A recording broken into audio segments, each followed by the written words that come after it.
The Wyoming dusk painted the vast sky in shades of amber and gold, as if heaven itself was laying down a royal carpet. Mason Reid stood on his weathered porch, calloused hands wrapped around a steaming mug of coffee, watching as an unfamiliar truck struggled up the winding dirt road to his isolated ranch. 20 years in these mountains had taught him to be wary of unexpected visitors, especially ones that arrived just as darkness was setting in. The bitter December wind cut through his worn flannel shirt, but he made no move to go inside. Something told him this wasn't a visit he could avoid. Before we jump back in, tell us where you're tuning in from. And if this story touches you, make sure you're subscribed. Because tomorrow, I've saved something extra special for you. The battered pickup finally crested the hill, its headlights cutting through the gathering gloom like searching eyes. Mason set his jaw, memories of another winter evening, one that had changed everything, flickering unbidden through his mind. He hadn't been expecting visitors then either. Hadn't been expecting his life to shatter like the ice on Blackwater Creek. The truck rolled to a stop in the yard, engine sputtering before falling silent. For a long moment, nothing happened. Then the driver's door creaked open, and a woman emerged. Even in the fading light, Mason could see she was no local. Her dark hair whipped around her face in the wind, and she clutched something inside her coat, holding it protectively against her chest. "You're on private property," Mason called out, his voice rough from disuse. Living alone for 5 years had made him unaccustomed to conversation. The woman approached slowly, her boots crunching on the frozen ground. "Are you Mason Reid?" she asked, her voice carrying a slight accent he couldn't quite place. "Depends who's asking," he replied, setting his mug down on the porch railing.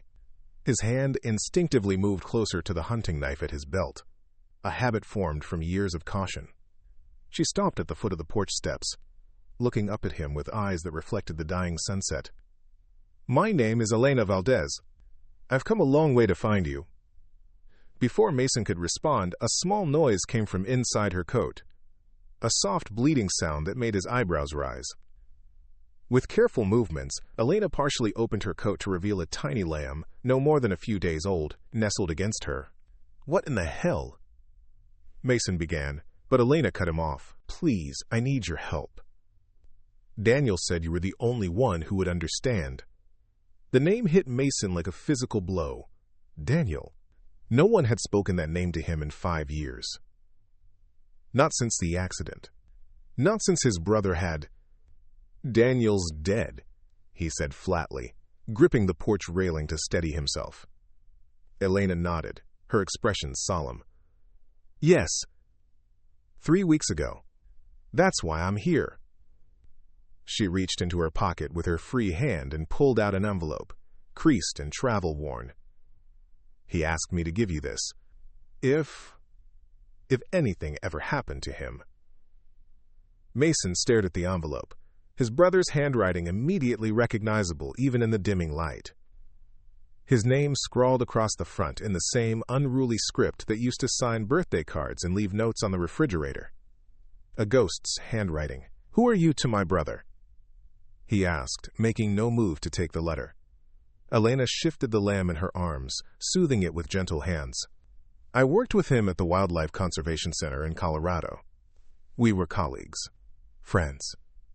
She hesitated, something flashing across her features too quickly for Mason to interpret. "He spoke of you often." Mason's laugh was harsh and without humor. "I doubt that. We hadn't spoken in 5 years."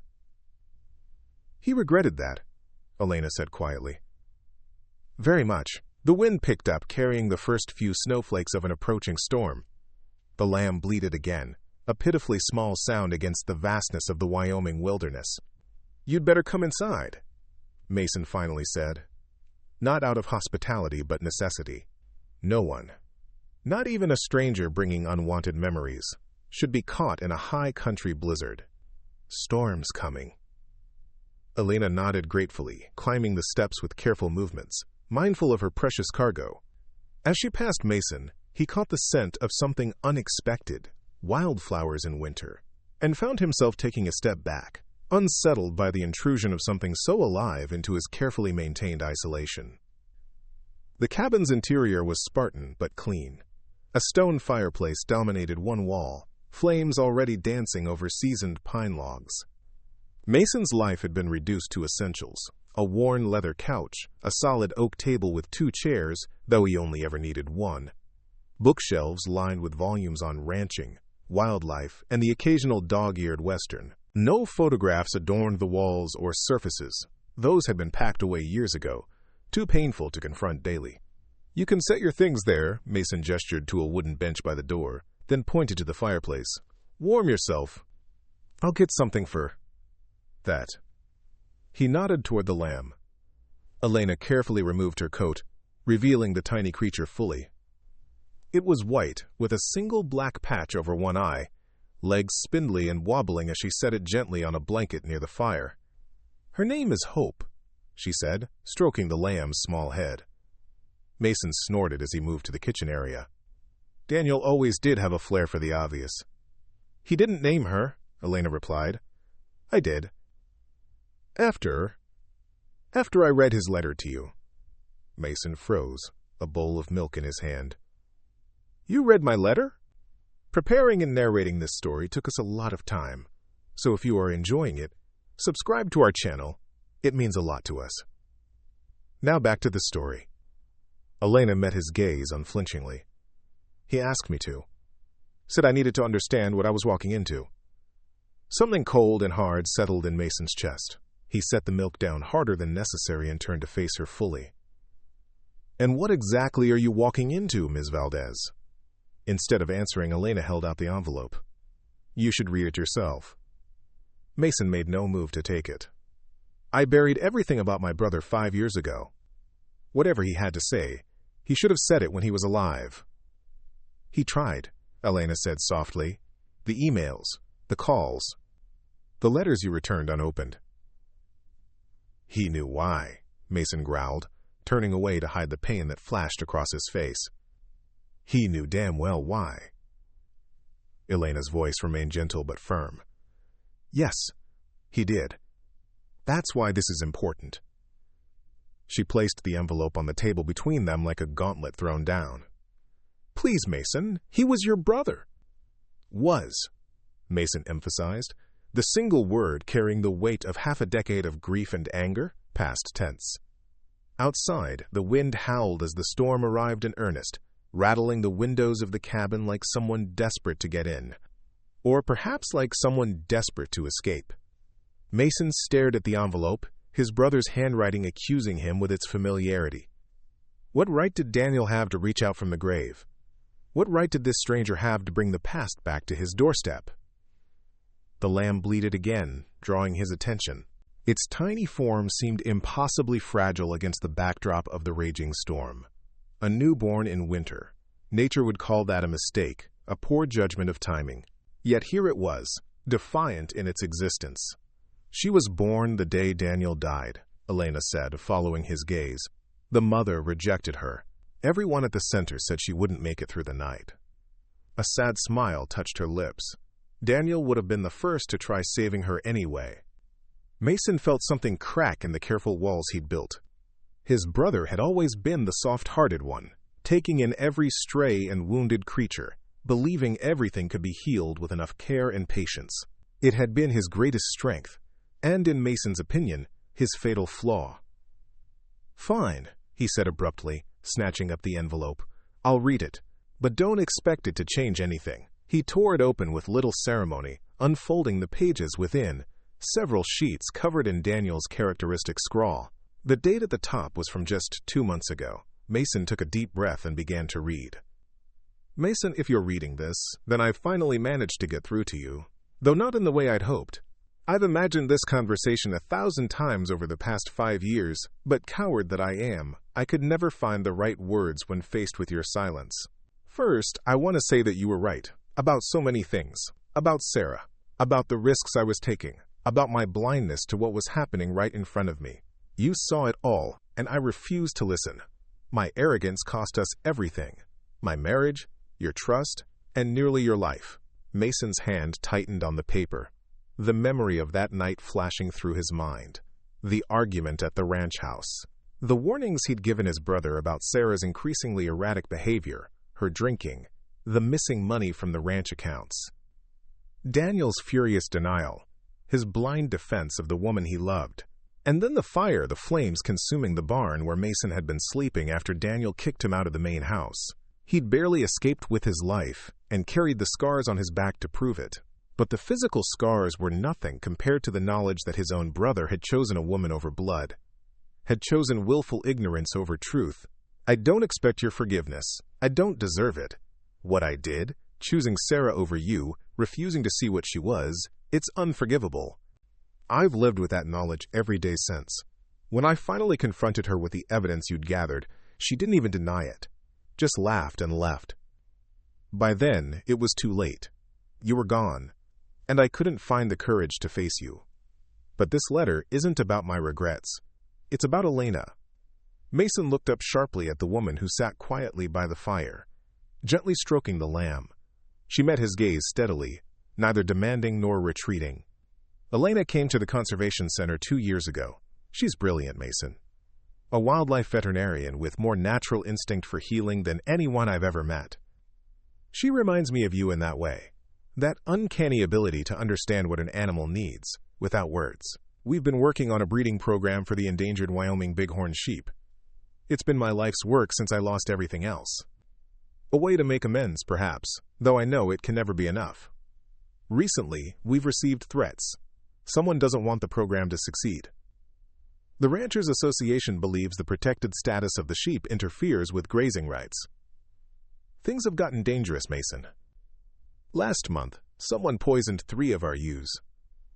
Last week, there was a fire at the center. Mason's blood ran cold at the mention of fire, the scars on his back seeming to burn anew with phantom pain. If something happens to me, Elena will need somewhere safe to continue our work. The program is too important to abandon. I've told her about the high pastures on your land, how they would be perfect for the sheep, how you always had a way with the wild things that was almost mystical. I have no right to ask anything of you, but I'm asking for Elena, and for the work, not for me. If she makes it to you, if you're reading this, then please, brother, consider helping her. Consider letting some good come from our broken family legacy. The deed to the ranch is in your name. It always has been. I never changed it, even when you thought I had. I've been paying the taxes all these years, keeping it ready for you to come home someday. It's yours, as it should be. If there's even a small part of you that remembers who we were before everything fell apart, then please help Elena. Let her show you what we've been working on. Let her bring something back to life on that land, something besides ghosts and regrets. I've signed this letter with the word you taught me when we were boys. The word you said was the most important one in the world. I didn't understand it then. I think maybe I do now, too late. In hope, Daniel Mason lowered the pages slowly, his mind reeling. The ranch was still his? Daniel had been maintaining it all these years, and now he was gone, leaving behind this woman, this project, and apparently a threat that had already claimed his brother's life.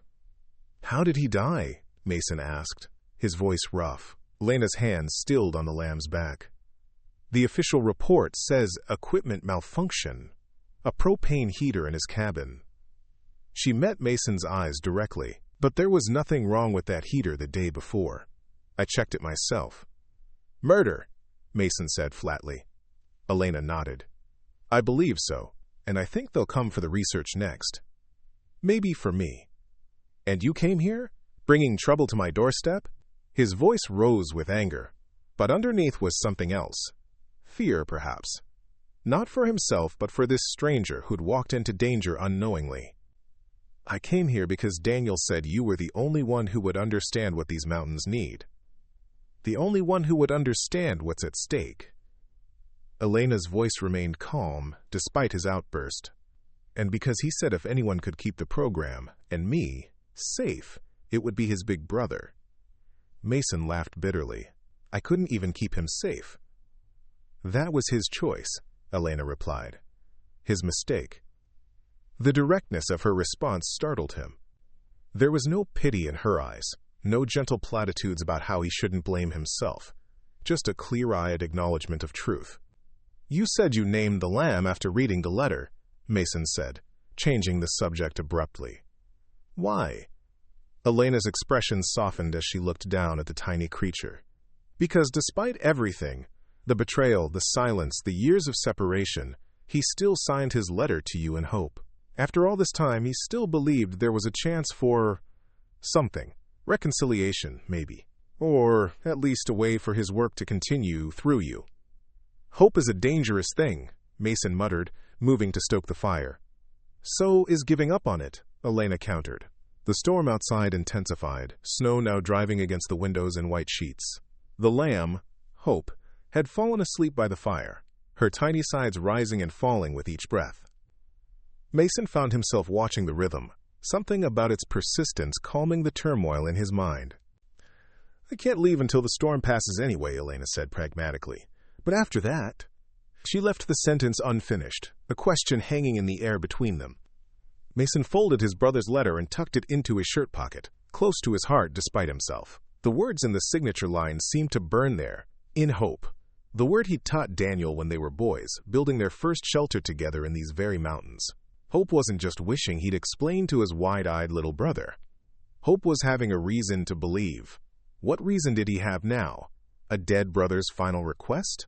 A woman who'd traveled dangerous miles with a newborn lamb in her coat? A conservation project that someone was willing to kill for? He looked at Elena, really looked at her for the first time. The determination in her eyes, the gentle strength in her hands as she tended the lamb, the echo of his brother's idealism in her journey to this remote ranch. And something else, something that reminded him of himself before bitterness had taken root. "Stay," he said finally, the word feeling foreign on his tongue after so many years of solitude. Then, with a nod toward his pocket where the letter rested, he added, "If it's signed in hope." Elena's eyes widened slightly, understanding the significance even if she didn't know the full history of the brothers' shared code. "It is," she confirmed. "Until the spring, at least. That's when the first pregnant ewes will need to be moved to protected grazing land." Mason nodded once. Decision made. "I have a room you can use. It's basic, but it's warm." "And hope?" Elena asked, nodding toward the sleeping lamb. Despite himself, Mason felt the ghost of a smile tug at his lips. "I've got a box in the mud room. With some blankets, it'll make a decent pen until she's stronger." As if hearing her name, the lamb stirred, lifting her head and bleating softly. Without thinking, Mason knelt and ran a gentle hand over her woolly head, the touch bringing back muscle memories of countless springs spent helping newborn animals take their first breaths. "You've done this before," Elena observed. "A lifetime ago," Mason admitted. Then, standing abruptly, as if catching himself in a moment of weakness, he added, "Don't read too much into this. When the storm breaks, we'll talk about your project. I'm not making any promises beyond shelter for the night." Elena nodded, but there was a knowing look in her eyes that unsettled him. As if she could see past his gruff exterior to the man he'd been before, the man who, perhaps, still existed somewhere beneath the layers of grief and isolation. "One night," he repeated, more to himself than to her. But as the wind howled outside and the tiny lamb settled trustingly under his touch, Mason Reid felt something he hadn't experienced in 5 long years, a flicker of possibility, as fragile and stubborn as the newborn creature before him. A dangerous feeling indeed, for a man who had sworn never to care about anything or anyone again. Hope, the blizzard raged through the night, wrapping Mason's isolated cabin in a cocoon of white silence. By morning, snowdrifts reached halfway up the windows, and the world beyond the glass was a blank canvas of pristine white. Mason rose before dawn, as he had every day for the past 5 years, regardless of weather or season. Routine was his armor against memories, against the empty spaces where his former life used to be. He built up the fire and put coffee on to boil before checking on his unexpected guests. The lamb, Hope, had survived the night, contrary to his pessimistic expectations. She was awake in her makeshift pen, wobbling on spindly legs, her single black patch giving her a rakish, piratical appearance despite her diminutive size. "Well, look at you," Mason murmured. kneeling to check her condition. Her eyes were clear, her nose moist and healthy. "Tougher than you look, aren't you?" He prepared a bottle of formula from supplies Elena had brought, marveling at the lamb's immediate, eager response. She latched onto the rubber nipple with surprising strength, reminding Mason of countless spring mornings spent bottle-feeding orphaned livestock. His hands remembered the motions, even if his heart had tried to forget the attachments that came with such care. "She likes you." Elena's voice came from the doorway, startling him. She stood watching, her dark hair loose around her shoulders, eyes still heavy with sleep but observant. Mason straightened up, passing the bottle to her with a gruff, "Your lamb. Your responsibility." Elena accepted the bottle but fixed him with a knowing look. "She's imprinting on you already. Animals sense things about people that we can't hide." "Romantic nonsense," Mason muttered, turning away to check the coffee. "Animals respond to whoever feeds them. Simple survival instinct." "Is that what you tell yourself about all the connections you've severed?" Elena asked, her voice gentle but direct. "That they were just survival instincts?" Mason's hand stilled on the coffee pot, her words hitting too close to the carefully constructed justifications he'd built around his solitude. "You don't know me," he said finally, pouring 2 mugs without looking at her. "One night of shelter doesn't give you the right to psychoanalyze me." Elena accepted the coffee with a nod of thanks. "You're right. I apologize." She sipped the strong brew, then added, "But Daniel told me enough that I feel like I know parts of you. The important parts." "Daniel saw what he wanted to see," Mason replied bitterly. "Always did." "He saw someone worth believing in," Elena countered. "Even after everything." Mason changed the subject abruptly. "Storm's not letting up. Looks like you'll be stuck here another day at least." Elena nodded, seemingly unperturbed by the prospect. "Then perhaps you'd be willing to look at the research?" Understand what Daniel died for? Mason wanted to refuse, to maintain the walls he'd built around himself, but curiosity, and something else he wasn't ready to name, pulled at him. "Fine," he conceded, "but first, we need to clear the paths to the barn. My horses need tending, blizzard or not." They worked side by side in the biting cold, shoveling paths through snow that reached past their knees. Mason was surprised by Elena's competence and stamina. She worked without complaint, her breath forming clouds in the frigid air, her movements efficient and purposeful. This was no city scientist unused to physical labor. In the barn, the familiar smells of hay, horse, and leather wrapped around Mason like an old friend. His 2 geldings nickered in greeting, pressing their velvety noses against his shoulder in recognition. Elena hung back, giving him space for these reunions, but he noticed how her eyes took in every detail of the meticulously maintained barn. "You've kept this place immaculate," she observed, running a hand along a gleaming saddle rack. "For someone who claims to have given up on his old life, you've preserved this part of it perfectly." Mason ignored the observation, focusing on measuring grain for the horses. "How did you meet my brother?" he asked instead, needing to understand the connection between this woman and Daniel. Elena leaned against a stall door, watching him work. "I came to the conservation center after finishing my doctorate. Your brother's reputation in wildlife management was well known in certain circles.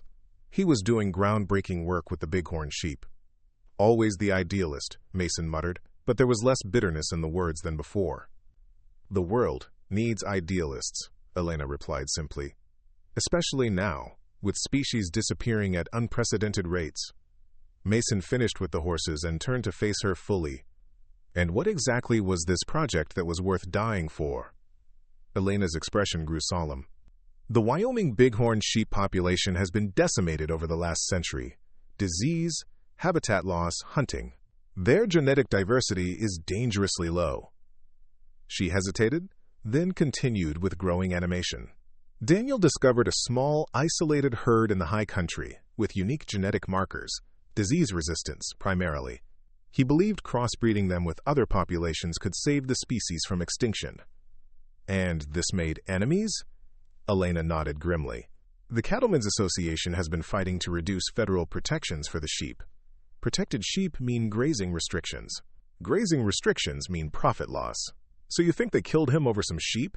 Mason's voice was skeptical, But his mind was already making connections, remembering the fierce battles over land use that had always characterized the West. Not some sheep, Elena corrected. The future of an entire species, and more importantly, the precedent it would set. If Daniel's program succeeded, it could become a model for other endangered species, leading to more protected lands. Mason processed this information, memories of his brother's passionate defense of the natural world flooding back. Daniel had always been the dreamer between them, while Mason had been the practical one, the one who understood that ideals needed to be balanced with survival. "And what exactly did my brother think I could do about any of this?" he asked finally.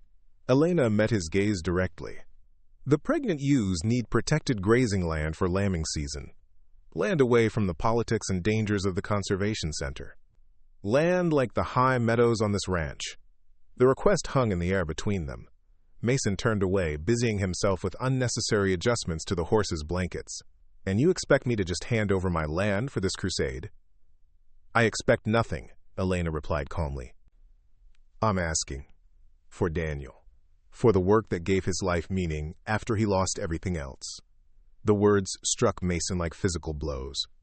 After he lost everything else. After Sarah. After the fire. After Mason himself had walked away, unable to forgive his brother's blindness. "Let me see the research," he said finally, his voice rough. "I'll make no promises beyond that."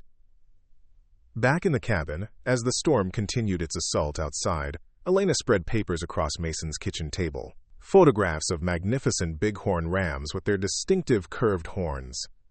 Maps marked with migration patterns. Genetic profiles and breeding charts.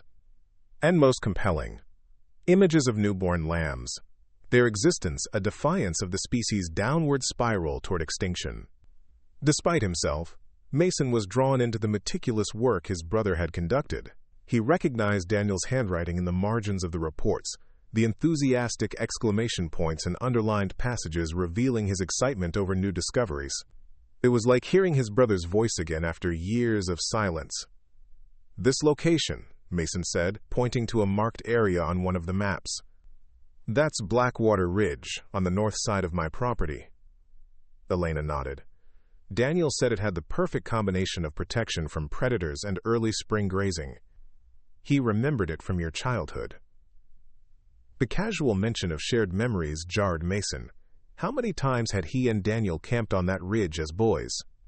How many summer mornings had they spent tracking deer through those meadows, more interested in watching the animals than hunting them? "He had no right to assume I'd welcome his sheep or his cause," Mason said, but the words lacked conviction. Elena watched him carefully. "No, he didn't, but he hoped you would. Despite everything." Hope. That damnable word again. Mason's eyes drifted to the lamb, who had managed to escape her pen and was now exploring the cabin on wobbly legs, her tail wiggling with each uncertain step. "She's determined," Elena observed with a smile, following his gaze. "Foolhardy," Mason corrected. "Too small to be wandering." Yet he made no move to return the lamb to her pen. Instead, he watched as she investigated her surroundings with the boundless curiosity of the very young. Unafraid despite her vulnerability. Trusting despite having been rejected by her own mother. "Daniel kept every article about you, you know," Elena said suddenly, her voice soft. "Every rodeo championship. Every mention of your ranch management innovations. Every wildlife preservation award." Mason's head snapped up, surprise evident in his expression. "What are you talking about? I haven't competed in years. Not since before." "He followed your career even after you stopped speaking to him," Elena explained. "He was proud of you, Mason, even when you hated him." "I never hated him," Mason said quietly, the admission unexpected even to himself. "I was angry, disappointed, but I never hated my brother." Elena nodded as if this confirmed something she'd already known.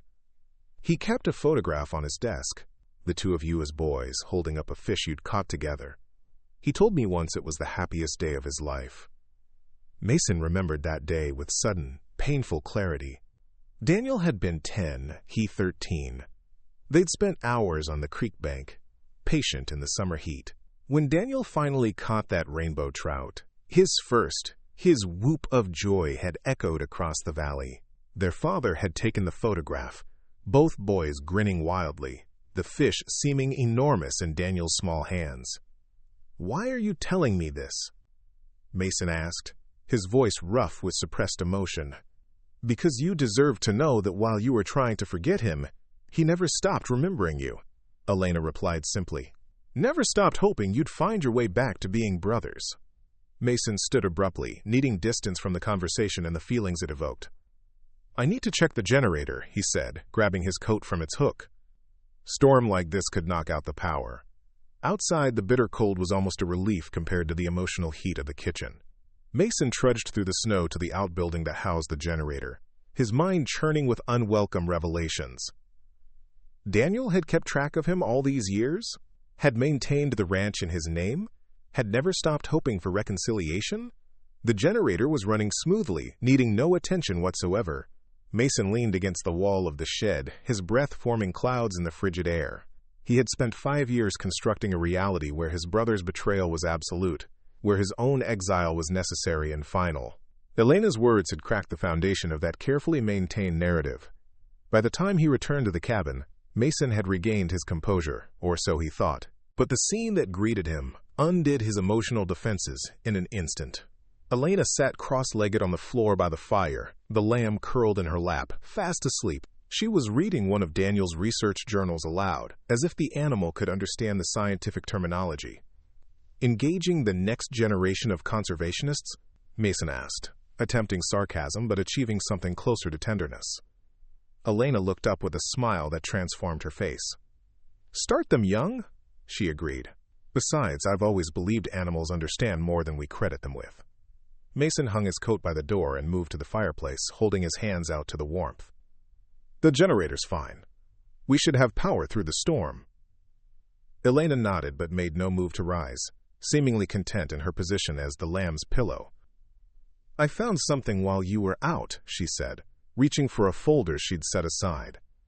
"Something I think Daniel meant for you to see." Mason accepted the folder warily. Inside was a single photograph and what appeared to be a legal document. The photograph showed a spectacular view of mountain meadows covered in spring wildflowers, with a small herd of bighorn sheep grazing peacefully against the backdrop of snow-capped peaks. Mason recognized the location immediately, the high country of his ranch, where he and Daniel had spent countless summer days in their youth. "He took that last spring," Elena explained. "He hiked up there alone, said he needed to see it once more." Mason's throat tightened at the thought of his brother walking those familiar trails alone, perhaps remembering the times they'd walked them together. He turned his attention to the document, scanning it quickly, then more carefully as its significance became clear. "This is a conservation easement," he said, looking up at Elena in confusion. "For my land. But it's unsigned." Elena nodded. "Daniel drafted it, but never filed it. He said the decision had to be yours. If you signed it, the high meadows would be permanently protected habitat. No development, no cattle grazing, just preserved in its natural state forever. While still remaining in my ownership," Mason noted, reading further, "and with a substantial tax benefit." "Yes," Elena confirmed. "It would ensure the land remained wild for generations, regardless of who owned it in the future. But Daniel was adamant that he wouldn't proceed without your consent. He said he'd made that mistake once before, making decisions that affected you without your input. He wouldn't do it again." The document trembled slightly in Mason's hands. This was so typically Daniel, idealistic, forward-thinking, and ultimately respectful of his brother's autonomy, even after years of estrangement. The easement would protect the land they both loved while keeping it in family hands. It was, in many ways, the perfect compromise between their worldviews. "I need time to think about this," Mason said finally, returning the papers to the folder. "Of course," Elena agreed. "There's no rush. The ewes won't be ready to move until spring." The lamb in her lap stirred, bleating softly in her sleep. Without thinking, Mason reached down to stroke its woolly head, his calloused fingers gentle against the delicate creature.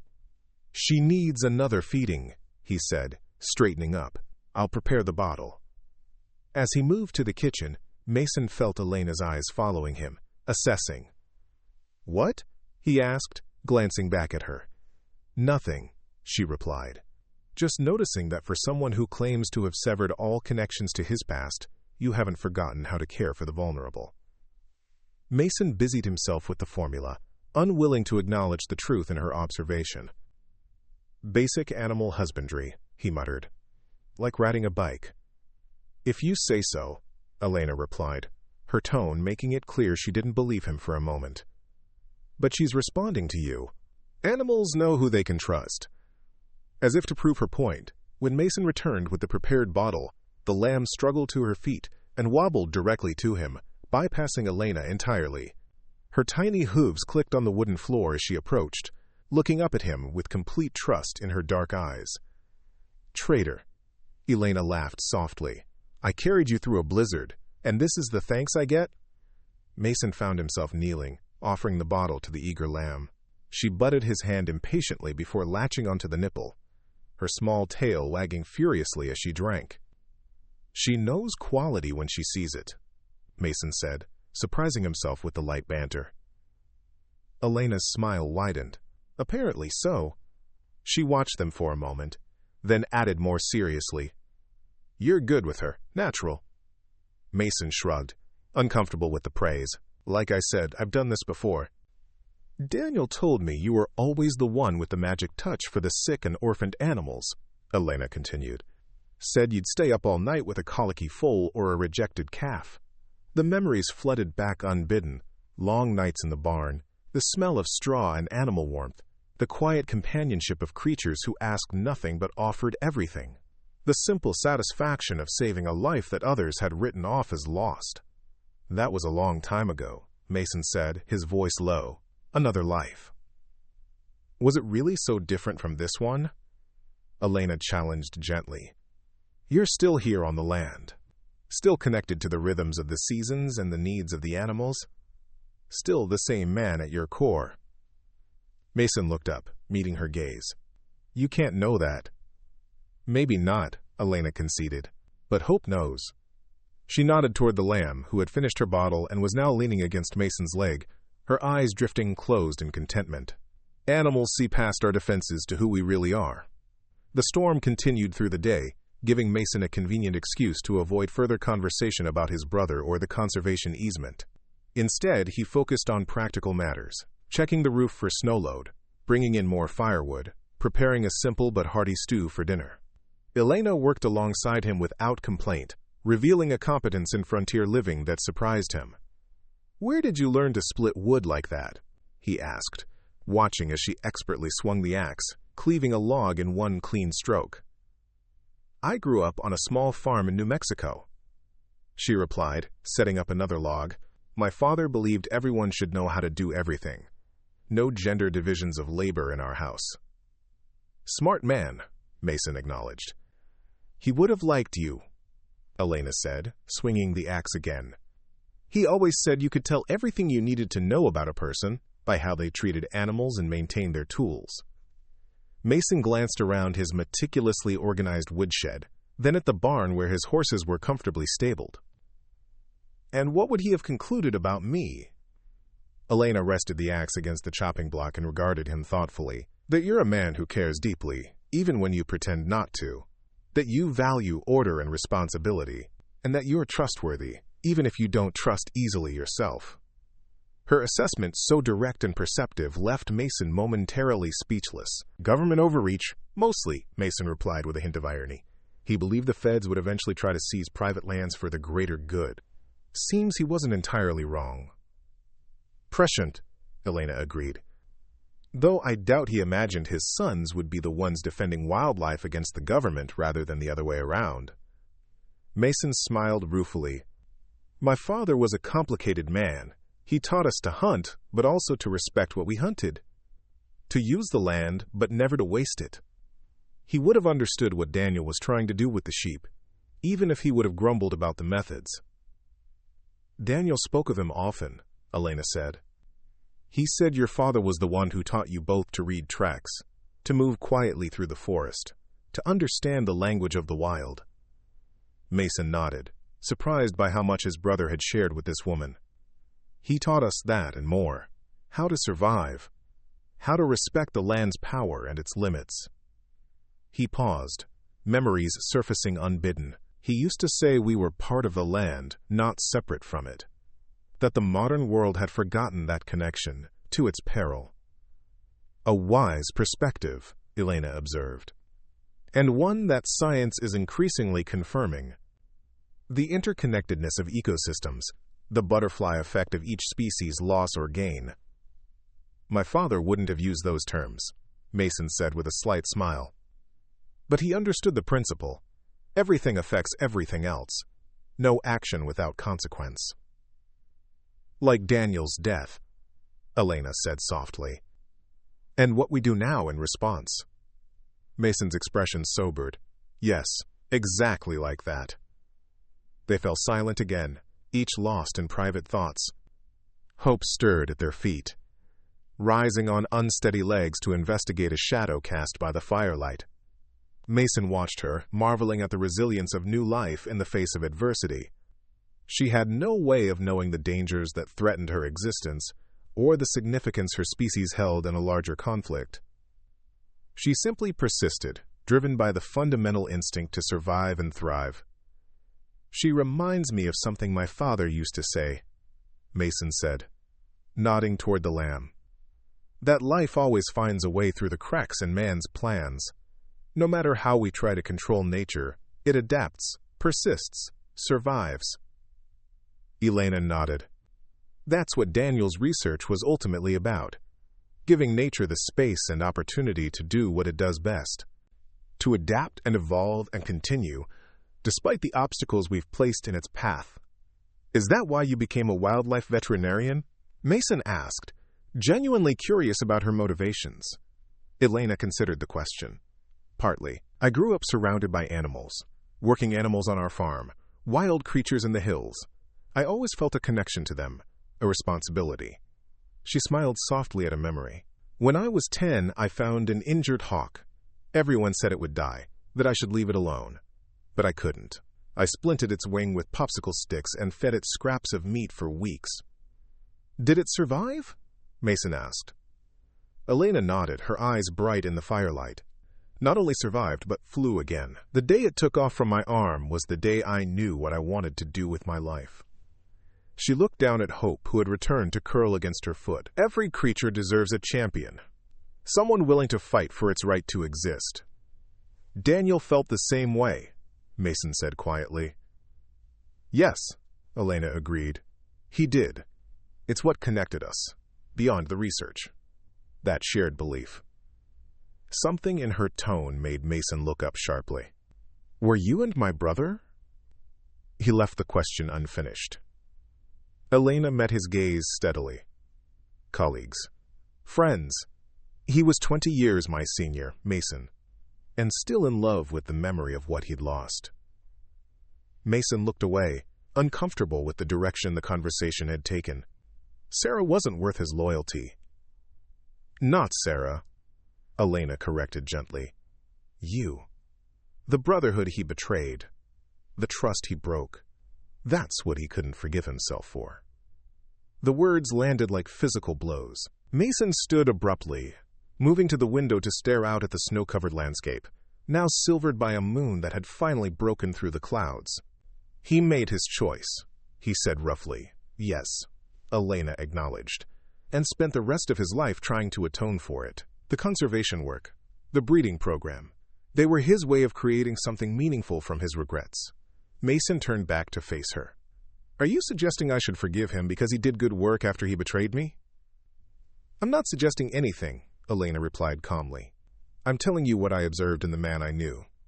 His motivations. His remorse. She hesitated, then added, and his enduring love for a brother who couldn't forgive him. Mason felt anger rise in his chest, hot and defensive. You didn't see what it was like. You weren't there when he chose Sarah over family. When he refused to see what was right in front of him. When the barn burned with me inside it. No, Elena agreed. I wasn't, but I saw the scars it left, on both of you. The physical ones you carry on your back, and the emotional ones he carried in his heart. Mason stared at her. How do you know about my scars? Daniel told me everything, Elena said simply. The night Sarah burned the barn, knowing you were sleeping there. How he didn't believe you when you tried to warn him she was dangerous. How he found you, pulled you out, but not before the fire had marked you forever. How you left the next day and never spoke to him again.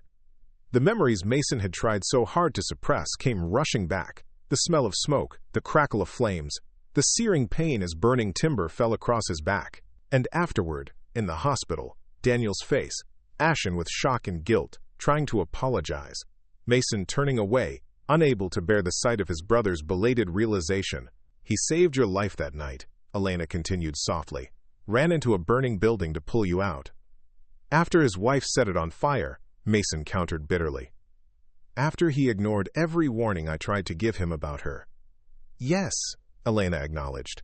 His blindness nearly cost you your life. But when the moment came, he chose you. Ran into the flames for you. Mason had never considered it that way. In his mind, Daniel's rescue had been too little too late, an inadequate atonement for the betrayal that preceded it. But Elena's words forced him to confront a different perspective.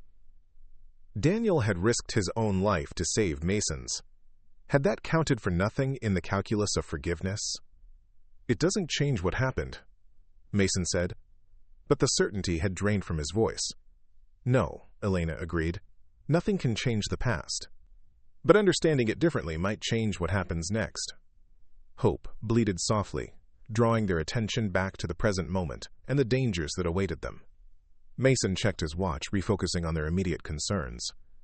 We should get some rest, he said. We'll need to leave at first light. Elena nodded, recognizing that the conversation had reached its limit for now. She gathered Hope gently in her arms.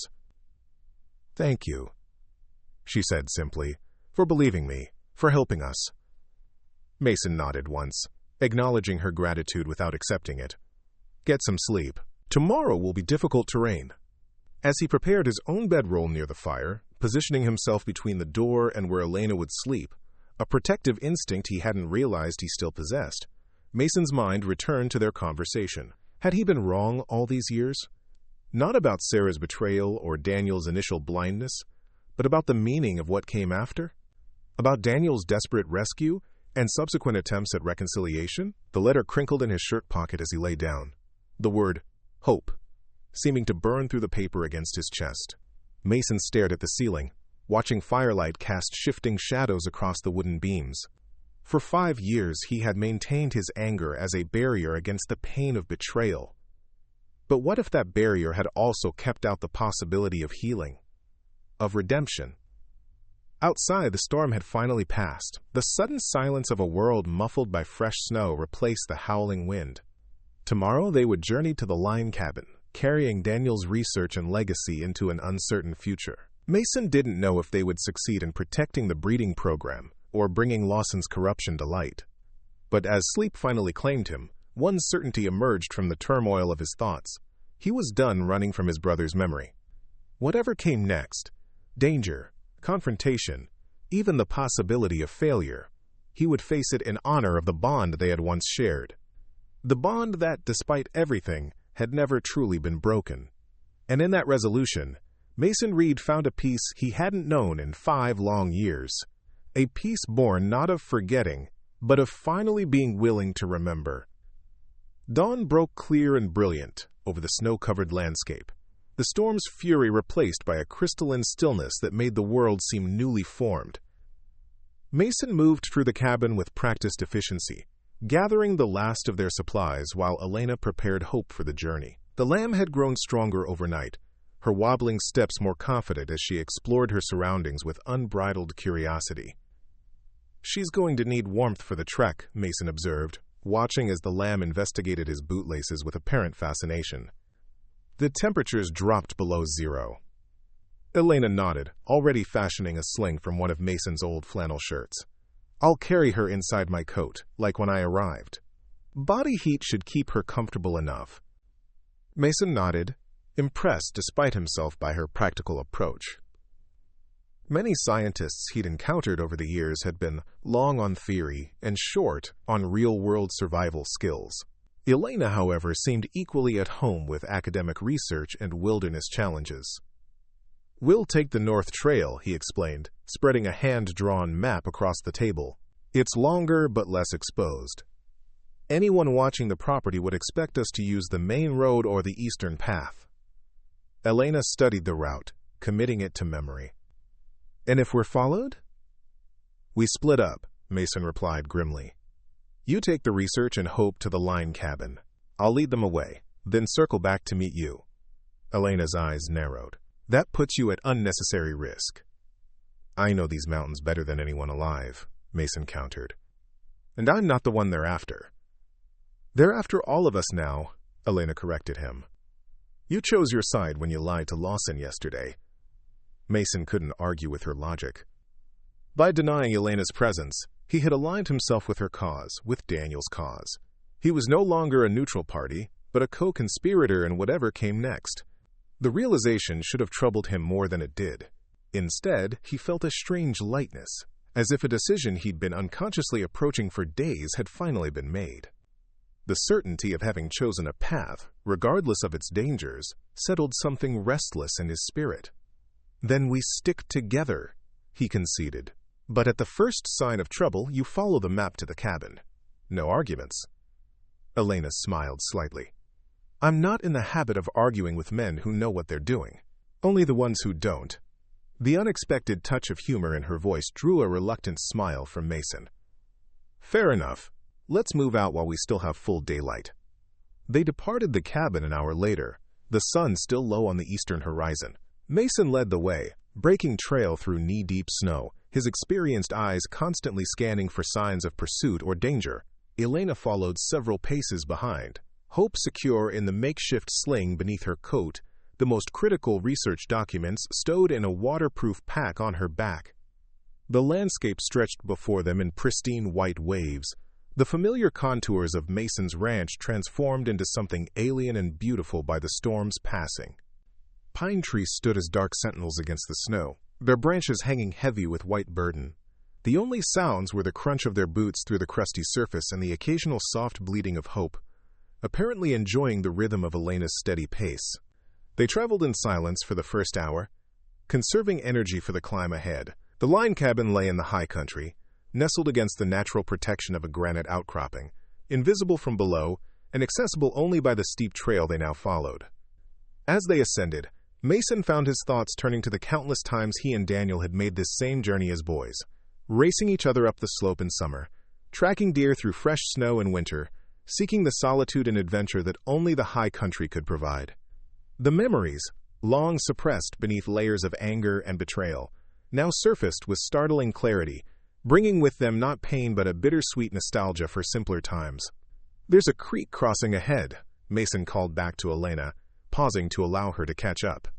"The ice should hold our weight, but we'll cross one at a time to be safe." Elena nodded, slightly breathless from the climb but showing no signs of complaint. "How much farther after that?" "Another 3 miles, mostly uphill," Mason replied. "We should reach the cabin by early afternoon if we maintain this pace." Hope chose that moment to poke her head out from Elena's coat, her single black-patched eye taking in the winter wonderland with evident curiosity. The sight was so incongruously charming that Mason found himself smiling despite the gravity of their situation. "She approves of our progress," Elena observed, stroking the lamb's woolly head before gently tucking her back into the warmth of the sling. They continued onward, crossing the frozen creek without incident and beginning the steeper portion of their ascent. The physical exertion kept conversation minimal, but the silence between them had evolved from wary to companionable, the natural quiet of two people focused on a shared task rather than the awkward silence of strangers. By midday, they had reached a natural lookout point, a flat outcropping of rock that offered views of the valley below. Mason called a brief halt, pulling binoculars from his pack to scan the terrain they had traversed. "See anything?" Elena asked, uncapping her water bottle and taking a careful sip of the liquid that remained unfrozen due to the thermos container. Mason adjusted the focus, methodically checking each potential approach to their position. "Nothing yet. But Lawson will be back once the roads are cleared. And he won't be alone." "You think he works for the Cattlemen's Association?"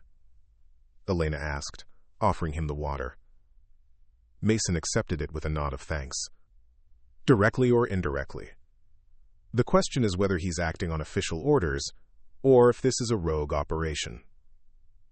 Does it matter? Elena asked pragmatically. Either way, the danger is the same. Mason handed back the water bottle, his gloved fingers brushing against hers in the exchange. It matters for what comes after. If this is sanctioned corruption, we're facing a much bigger battle than just protecting Daniel's research. Elena's expression sobered. It wouldn't be the first time government agencies have been captured by the industries they're supposed to regulate. No, Mason agreed, but it would be the first time I've found myself on the opposite side of that equation. They resumed their journey, the trail narrowing as it wound through a dense stand of pines. The forest closed around them, branches heavy with snow occasionally releasing their burdens in soft plops that echoed in the stillness. Mason maintained a vigilant watch, his senses attuned to any disturbance that might signal pursuit. "Tell me about the breeding program," he said after a while, partly to break the silence, but mostly from genuine curiosity about the work that had meant so much to his brother. What made these particular sheep so special? Elena seemed grateful for the opportunity to discuss her passion. The herd Daniel discovered has a natural resistance to pneumonia, the disease that's decimated bighorn populations across the West. It's genetic, passed from generation to generation. If we can introduce that resistance to other isolated populations through selective breeding, we might save the species from extinction. And that's what hope represents? Mason asked, glancing back at the lamb whose existence seemed increasingly miraculous. Elena nodded. She's the first offspring born with confirmed genetic markers for the resistance. Proof that the breeding program works. Her voice softened. Daniel never got to see her. She was born the day after he died. The timing struck Mason as both tragic and poetically appropriate, new life emerging just as his brother's ended, carrying forward the legacy he had worked so hard to establish. He would have been proud, Mason said quietly, of the lamb, of you for continuing the work. Elena looked surprised at the personal acknowledgement. "Thank you," she said simply. "That means more than you know." They pressed onward, the trail becoming increasingly challenging as they gained elevation. The snow was deeper here, less affected by the sun that struggled to penetrate the dense forest canopy. Mason broke trail with determined strides, his powerful physique making the work look easier than it was. Elena matched his pace without complaint, her breath forming clouds in the frigid air. Hope remained quiet in her sling, occasionally shifting position but seemingly content with the journey. The lamb's resilience mirrored that of her carriers, a stubborn persistence in the face of adversity that defined both the natural world and those who dedicated their lives to protecting it. By mid-afternoon, the forest began to thin, giving way to the rocky terrain of the high country. The wind picked up, sharp and biting against their exposed skin. Mason pointed ahead to a seemingly unremarkable hillside, partially obscured by a stand of gnarled pines. "The line cabin," he said, built right into the rock face. "You wouldn't know it was there unless you knew where to look." Elena squinted, unable to discern any man-made structure among the natural features. "I don't see it." Mason smiled slightly. "That's the point. My father was a master of camouflage. Come on, we're almost there." They approached the hillside from an oblique angle, following what appeared to be a game trail, but was actually a carefully maintained path designed to leave minimal evidence of human passage. As they drew closer, Elena gasped softly as the cabin's entrance finally became visible. A low door set directly into the stone, its rough-hewn timber weathered to match the surrounding rock so perfectly that it seemed to be part of the natural formation. "Remarkable," she breathed. "It's like it grew here." "That's what my father intended," Mason replied, a hint of pride in his voice. He believed the best way to live on the land was to become part of it, not to impose upon it. He cleared the accumulated snow from the door and worked the hidden latch mechanism.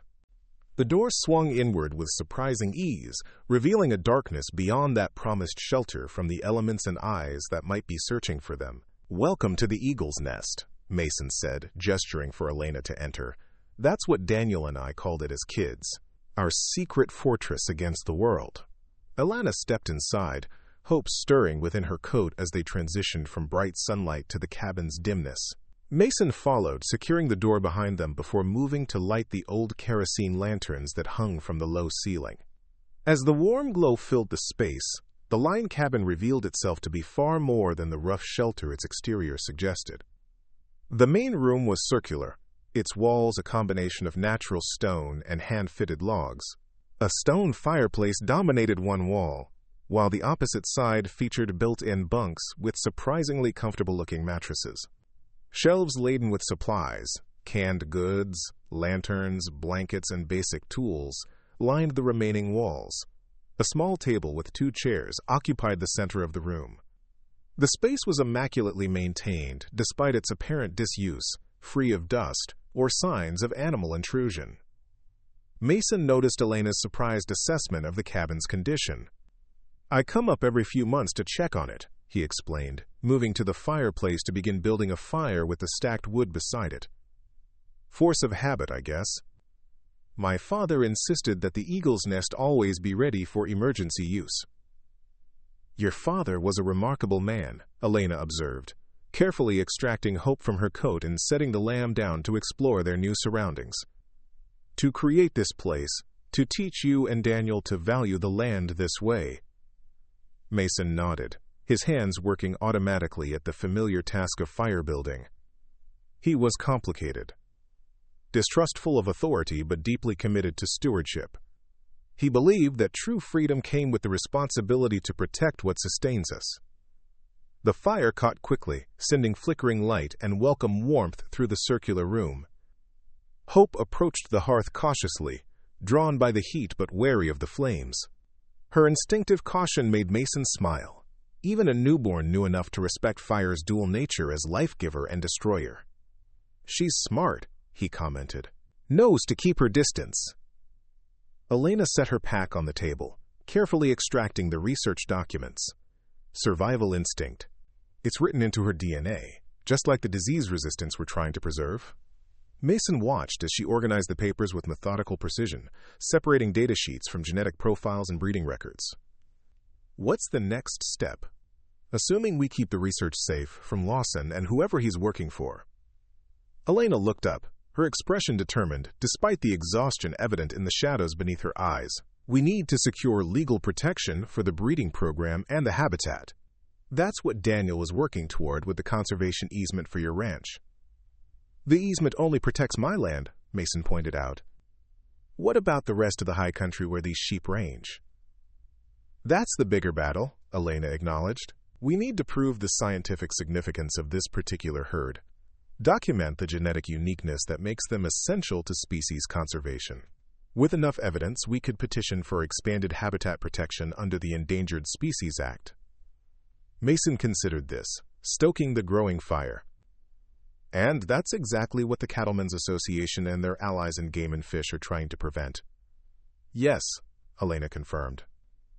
"More protected habitat means less grazing land for cattle, fewer opportunities for development, more restrictions on how the land can be used." "An old story in the West," Mason observed. "The same battle my father fought in his time, just with different players." Hope had completed her inspection of the cabin and returned to Elena's side, bleating softly for attention. Elena knelt to stroke the lamb's head, a gesture that had already become familiar. "The difference now is that we have science to support what your father knew instinctively, that these landscapes and the creatures that inhabit them are irreplaceable. That once lost, they can never be recovered." Mason watched the interaction between woman and lamb, struck by the natural ease of Elena's movements and the trust the young animal placed in her. In that moment, he saw what had drawn his brother to this work and to this particular colleague, a shared vision of stewardship that transcended personal gain or political ideology. "Daniel chose well," he said quietly, the words escaping before he could reconsider them. Elena looked up, a question in her eyes. "What do you mean?" Mason gestured to the research spread across the table, to Hope, to Elena herself. His cause, his colleague, his... He hesitated, searching for the right word. His legacy. Something softened in Elena's expression. He would be grateful to hear you say that. He thought you'd never forgive him. I'm not sure I have, Mason admitted. Not completely. But I'm beginning to understand him better. To see that what drove him wasn't just idealism, but a genuine concern for something larger than himself. He paused, adding more wood to the growing fire. Something larger than our conflict, even. Elena nodded, understanding the significance of this admission. That's all he ever wanted, for you to see that his work mattered. That he was trying to make amends in the only way he knew how. The fire crackled between them, casting dancing shadows across the cabin's stone walls. Outside, the sun had begun its early winter descent, painting the snow-covered landscape in shades of gold and amber.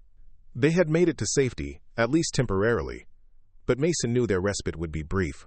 Lawson and whoever he represented would not give up easily, not with so much at stake. We should rest while we can, he suggested, moving to check the cabin's second exit, a narrow tunnel carved through the hillside that emerged a quarter-mile away, providing an escape route if needed.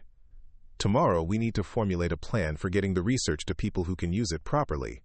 Elena nodded, already spreading blankets on one of the bunks for hope.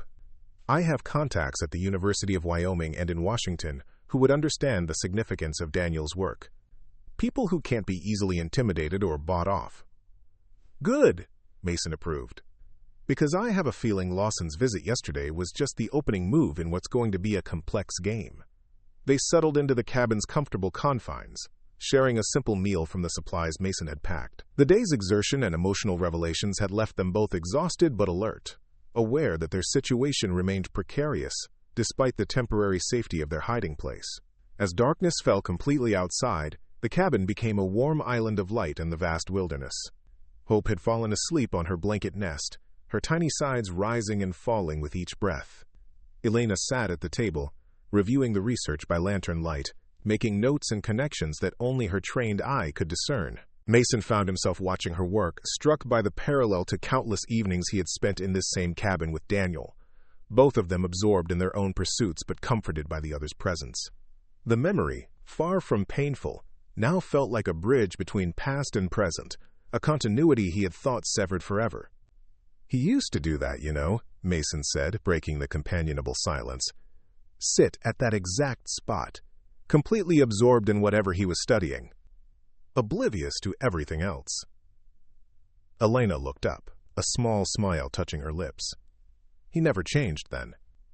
At the research center, we used to joke that the building could collapse around him and he wouldn't notice if he was focused on his data. What was he like? Mason asked suddenly, realizing how little he knew about his brother's life in the years of their estrangement. These past 5 years, I mean. Elena set down her pen, considering the question thoughtfully. Dedicated. Brilliant. And lonely, I think, though he rarely spoke of it directly. She hesitated, then added, He kept your photograph on his desk. The one of the two of you as boys, holding that enormous fish. Mason nodded, remembering the day they'd caught that rainbow trout. Our first real fishing trip without our father. Daniel was so proud. He told that story often, Elena said softly. How you insisted he take credit for the catch, even though you were the one who actually landed it. How you said his patience and waiting for the right moment had been the real skill. The memory washed over Mason with unexpected vividness. Daniel's whoops of excitement, the fish thrashing on the line, the pride in his little brother's eyes when Mason had insisted to their father that Daniel deserved all the credit. A small kindness between siblings that had apparently resonated through the decades. He remembered that? Mason asked, surprised that such a minor incident had made such an impression. He remembered everything about you, Elena confirmed. The good and the bad. He used to say that understanding both was the only way to truly know a person. Mason absorbed this, turning to stare into the fire as if it might contain answers to questions he hadn't yet formulated. I thought I knew him, he said finally. Until Sarah. Until the fire. Then I realized I'd never really known him at all. Or perhaps, Elena suggested gently, you knew different parts of him at different times. People change, Mason. They make mistakes. They learn from them if they're wise. She paused, adding, Daniel learned from his. That's what drove him these last years, trying to become the person who deserved your forgiveness, even if he never received it. Mason considered her words, finding in them an uncomfortable truth. He had frozen his image of Daniel at the moment of betrayal, refusing to allow for growth or change or redemption. It had been easier that way, to maintain his anger than to risk the vulnerability of reconciliation. I should have answered one of his letters, Mason acknowledged, the admission both painful and freeing. At least heard what he had to say. You're hearing it now, Elena pointed out. Through his research. Through hope. She nodded toward the sleeping lamb. Through the land he tried to protect for both of you. The simple truth of her observation struck Mason with unexpected force. Daniel's voice did indeed speak through these things. His passion, his values, his hope for reconciliation encoded in the work he had left behind, and the legacy he had entrusted to both of them. Hope stirred in her sleep, making a small sound that drew their attention. The lamb's presence in this remote cabin seemed increasingly symbolic. New life emerging from tragedy, carrying forward genetic material that might save an entire species. Was there a message there for Mason as well?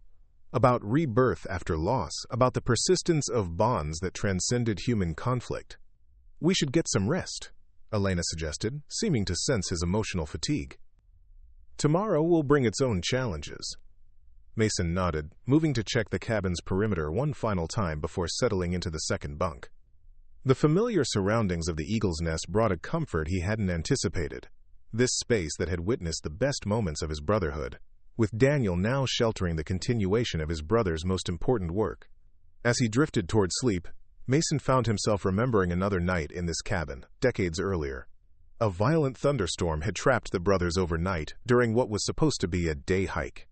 Daniel, no more than 9 at the time, had been terrified of the lightning that seemed to shake the very mountain beneath them. Mason had told him stories to distract him, tales of the natural world and its wonders, of animals that thrived in the harshest conditions, of trees that survived lightning strikes to grow stronger from their wounds. By dawn, Daniel's fear had transformed into fascination, and he had insisted on exploring the mountainside to see the evidence of the storm's power and the land's resilience. That was the moment, Mason now realized, when his brother's path had been set, toward understanding and protecting the natural world that could be both terrifyingly powerful and incredibly fragile. A path that had eventually led him to the bighorn sheep, to Elena, and to the lamb that now represented hope for an entire species. The realization brought with it not regret, but a sense of completion, of circles closing and patterns revealed.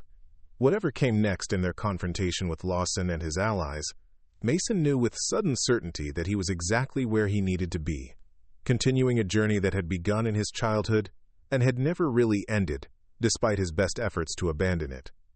In that knowledge, he found an unexpected peace, carrying him into dreams filled not with fire and betrayal, but with mountain meadows and clear streams, and the enduring bond of brotherhood that even death could not sever. Up next, you've got 2 more standout stories right on your screen. If this one hit the mark, you won't want to pass these up. Just click and check them out. And don't forget to subscribe and turn on the notification bell so you don't miss any upload from us.